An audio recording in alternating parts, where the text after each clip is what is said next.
Hello everyone, you all are welcome in Anjaan classes the commerce hub.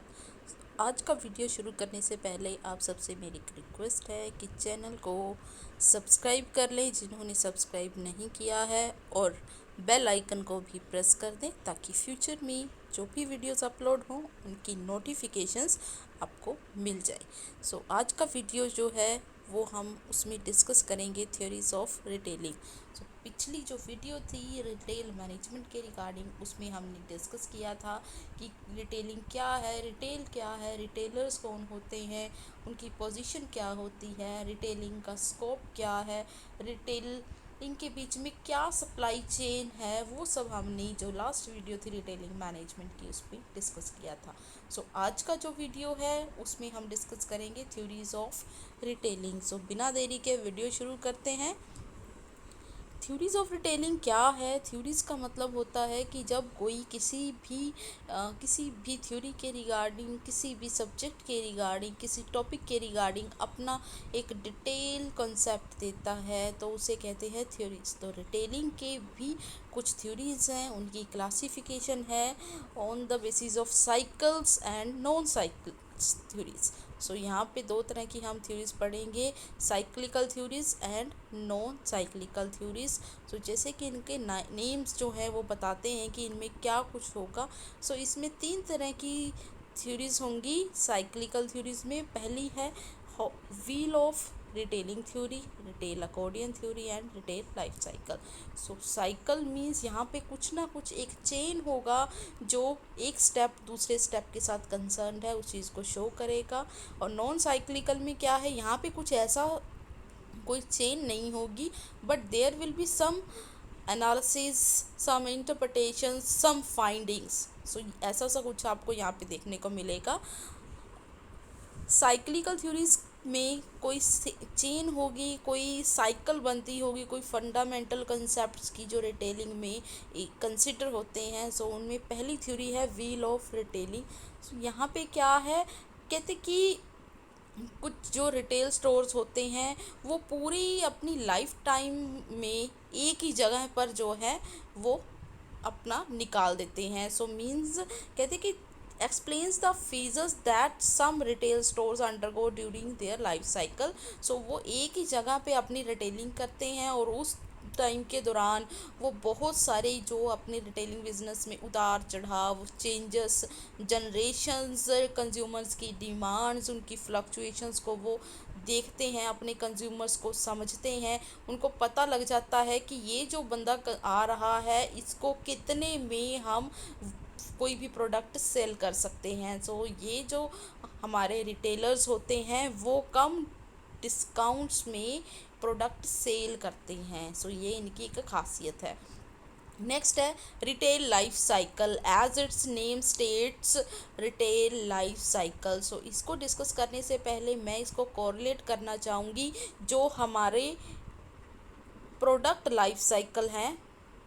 तो हमने product life cycle में पढ़ा है कि एक इस तरीके की डायग्राम होती है। उसमें क्या होता है कि ये जो इनिशियल स्टेज होती है जहाँ पे आप प्रोडक्ट को अभी इंट्रोड्यूस कर रहे हो, फिर प्रोडक्ट यहाँ पे ग्रोथ करता है, ये मैच्योरिटी लेवल होता है, बाद में वो डिक्लाइन होना शुरू हो जाता है, उसकी डिमांड कम होनी शुरू हो जाती है। तो ये होता है प्रोडक्ट लाइफ साइकिल। सेम ही रिटेल लाइफ साइकिल होता है। जो रिटेल बिजनेस है वो कैसे शुरू होता है, वो शुरू होता है इनोवेशन से कि क्या हम न्यू कर सकते हैं रिटेल बिजनेस में। फिर उसकी ग्रोथ होती है, वो मैच्योरिटी पे जाता है जहाँ पे वो पूरे पीक में होता है और लास्ट में उसकी बिजनेस से जो प्रॉफिट्स हैं वो डाउनवर्ड्स जाना शुरू हो जाते हैं। ये होता है रिटेल लाइफ साइकिल। काफ़ी हद तक ये प्रोडक्ट लाइफ साइकिल की तरह ही बिहेव करता है। नेक्स्ट जो थ्योरी है साइक्लिकल थ्योरीज में वो है रिटेल अकॉर्डियन थ्योरी। इसमें क्या है कि एक जो बड़ा स्टोर है वो नंबर ऑफ प्रोडक्ट्स आपको प्रोवाइड करवा रहा है। इसमें क्या है कि इससे पहले वो और ज़्यादा टारगेटेड स्टोर्स में कन्वर्ट हो, श्रिंक हो, वो क्या करते हैं, पहले अपने बड़े लेवल से शुरू करते हैं, उस बड़े लेवल में क्या करते हैं, नंबर ऑफ जो प्रोडक्ट्स है, वैरायटी ऑफ गुड्स जो हैं आपको मिलती हैं, आप वहाँ से परचेज करते हो, और कुछ टाइम के बाद उनको लगता है कि अब हमें क्या है, अपने हमारे जो कस्टमर्स बन चुके हैं, अब हमें इस वैरायटी स्टोर को श्रिंक कर लेना चाहिए, तो वो क्या करते हैं, कुछ टारगेटेड स्टोर्स में कन्वर्ट कर लेते हैं उन्हें। और ये जो थ्योरी है ये सबसे पहले दी थी मैकनेयर ने 1958 में, और ये सबसे पुरानी रिटेलिंग थ्योरी है और बहुत टाइम इसकी रेफरेंस दी जाती है, क्योंकि आजकल जो रिटेलिंग है वो क्या है, वैरायटी बेस्ड है। नंबर ऑफ प्रोडक्ट्स, आपको एक ही, अगर आप एक सोप लेने जाते हैं तो वहाँ पे आपके पास 30-40 जो वैरायटीज़ आ जाती हैं, और उस सेम ब्रांड में भी वैरायटीज़ होती हैं, और अलग अलग जो कंपनीज हैं उनमें भी वैरायटीज़ होती हैं, और आप कंफ्यूज हो जाते हो कि कौन सी ले भाई। सो ये जो है आपका retail accordion theory varieties of goods को रिप्रेजेंट करती है, कि एक स्टोर में नंबर ऑफ गुड्स जो हैं वो सेल की जा सकती हैं। नेक्स्ट जो है non cyclical theory. Non cyclical theories जो हैं, यहाँ पे आपको कोई चेन नहीं देखने को मिलेगा, यहाँ पे आपको कुछ कॉन्सेप्ट्स, कुछ उनकी डिटेल इन्वेस्टिगेशन, और फिर उनके ऊपर कुछ ना कुछ आपको कोई रिटेल फॉर्मेट जो है न्यू आपके सामने आएगा। इसमें सबसे पहले है कन्फ्लिक्ट थ्योरी। जैसे कि कन्फ्लिक्ट का मतलब हमें मालूम है कि कहीं पे कोई लड़ाई झगड़ा होना उसे कन्फ्लिक्ट कहते हैं, किसी मुद्दे पर कोई बहस होना उसे कन्फ्लिक्ट कहते हैं। तो यहाँ पे क्या है कि जब दो अलग अलग रिटेल फॉर्मेट्स आपस में झगड़ा कर रहे हैं, कि एक कहता है कि मैं ये वाला रिटेल फॉर्मेट चलाना पसंद करूँगा, दूसरा कहता है कि नहीं मैं ये वाला शुरू करूँगा, तो दोनों की झगड़ों को ख़त्म करने के लिए एक नया रिटेल फॉर्मेट जब आपके सामने आता है उसे कहते हैं कन्फ्लिक्ट थ्योरी। वहाँ पे कन्फ्लिक्ट थ्योरी अप्लाई होती है। सो मैं इसकी एक जनरल से एग्जांपल लेना चाहूँगी कि एक कहता कि मैं अपन शॉप शुरू करते हैं, दूसरा कहता है कि अपन क्या कहते होते हैं, हम शोरूम शुरू करते हैं। तो दोनों का कन्फ्लिक्ट हो गया, आपस में लड़ाई हो रहा है, दोनों एक दूसरे के पीछे।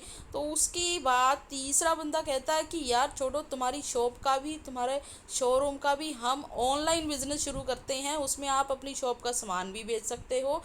और दूसरा, आप जो दूसरा बंदा ये बात कह रहा था कि शोरूम चलाना है, वो शोरूम का जो गुड्स हैं वो भी सेल कर सकता है। तो ये होता है कन्फ्लिक्ट थ्योरी। मीन्स यहाँ पे ब्लेंडिंग प्रोसेस होगा दो अलग अलग फॉर्मेट्स का जो रिटेल के साथ कंसर्न है। नेक्स्ट थ्योरी है एनवायरमेंटल। एनवायरनमेंट एक अहम रोल अदा करता है जब आप अपना रिटेल बिजनेस शुरू करते हो। सो आप जब भी न्यू रिटेल बिजनेस शुरू करते हो, आपको वहाँ के एनवायरनमेंट का मालूम होना चाहिए, वहाँ के कंज्यूमर की डिमांड का पता होना चाहिए, उनका नेसेसिटीज़ का पता होना चाहिए, लोकेशन मालूम होनी चाहिए, सीज़न पता होना चाहिए, तब कहीं आपको वहाँ जाके कोई भी प्रोडक्ट जो है सेल करना चाहिए। यूं ही नहीं भी आप गए, आपने खुद को चेंज नहीं किया एनवायरनमेंट के अकॉर्डिंग और आप सेल करने लगे वहाँ पे, तो आपका जो रिटेल बिजनेस है वो वहाँ पे नहीं चलेगा। सो एनवायरनमेंट इवोल्यूशन करना बहुत ज़रूरी है। आपको इन्वायरमेंट के पॉजिटिव्स और नेगेटिव्स देखने पड़ेंगे। अगर पॉजिटिव्स हैं उनको अडॉप्ट करना पड़ेगा, उनके अकॉर्डिंग खुद के बिजनेस को ढालना पड़ेगा। नेगेटिव्स हैं, कुछ आपको लगता है कि ये नेगेटिव पॉइंट्स हैं मेरे लिए, तो उसके अकॉर्डिंग खुद को एडजस्ट करना पड़ेगा। सो ये हो गई आपकी एनवायरमेंटल इवोल्यूशन थ्योरी। जब भी आप किसी न्यू एनवायरनमेंट या न्यू एरिया में जाके रिटेल बिजनेस शुरू करते हो, तो वहाँ पे आप कुछ एनालिसिस करते हो, उसके लिए आप यूज़ कर सकते हैं पेस्ट एनालिसिस और पोर्टर्स 5 फोर्सेस एनालिसिस। सो आज का ये जो टॉपिक था हमारा बिल्कुल थ्योरीज ऑफ रिटेलिंग था, और ये थ्योरीज जो हैं कहीं ना कहीं जब आप रिटेलिंग बिजनेस शुरू करते हो तो नंबर ऑफ रिटेल फॉर्मेट्स में अलग अलग तरीके से आप इनको अप्लाई कर सकते हो।